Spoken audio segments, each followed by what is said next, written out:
Welcome again to our channel. Thanks for tuning in again.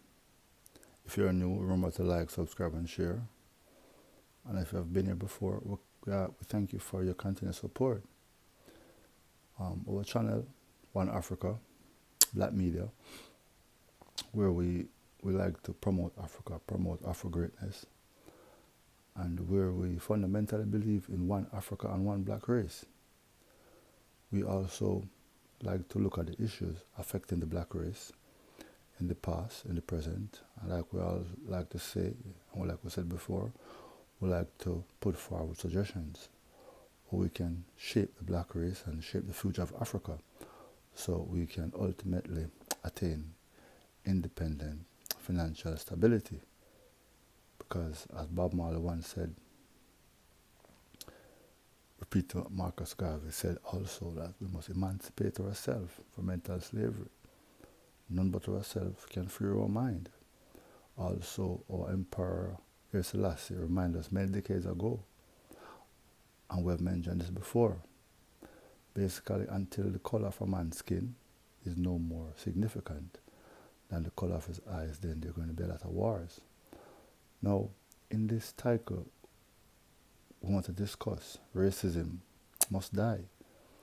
And the reason for this is very important, especially if we want to build one Africa and one black race.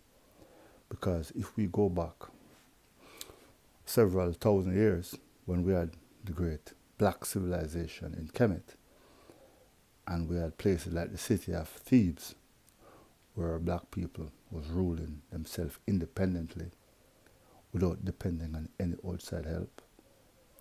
And if we go back to Nubia, where we had even the black pharaohs sitting on the throne, and even if we look at the time when there was lower Kemet and upper Kemet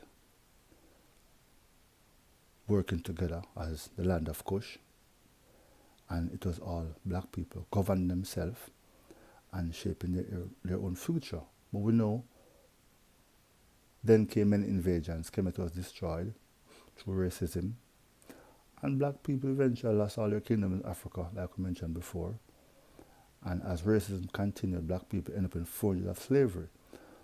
Now, when we look at the world today, we can see that racism is still having a strong hold over the black race and over Africa, because Africa has 54 countries, and fast forward right now, we basically could say, apart from Mali, Burkina Faso, and Niger, only 3 countries has managed to decide, say, you know what, we want to shape our own future without any outside help. And this is a good look.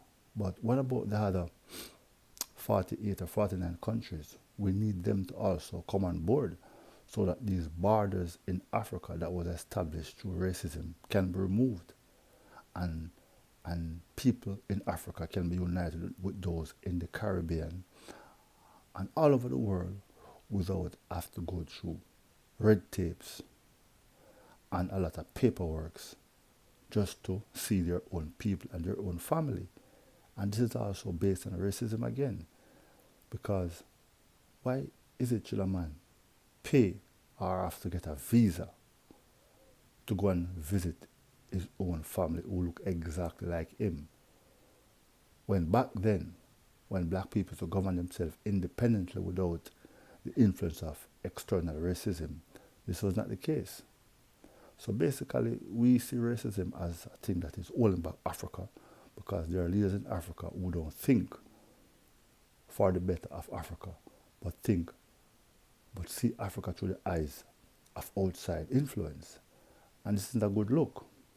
So we want to say this must end. Africa must be free, one black race, one financial stability, and only the black man can shape the future of the black race in a way where it will prosper financially and be stable.